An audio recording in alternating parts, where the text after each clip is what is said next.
vamos a decir factos. Ibai viene a Argentina, no me mandó un mensaje. Ibai no me quiere ver.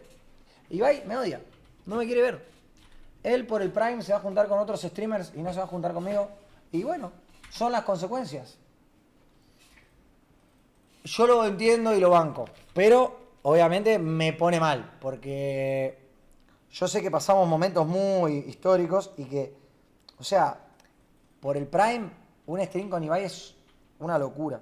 O sea, no me quiero imaginar la cantidad de gente que iría. Pero, pero bueno, ya bastante puso el pecho por mí Ibai, ya bastante arriesgó por mí Ibai, confió en mí y en mi palabra. Cuando se veía la tormenta, él me prestó un paraguas y me bancó. Y eso es importante. Pero entiendo que después de ahí se quiso alejar de cualquier tipo de problema barra polémica y ahí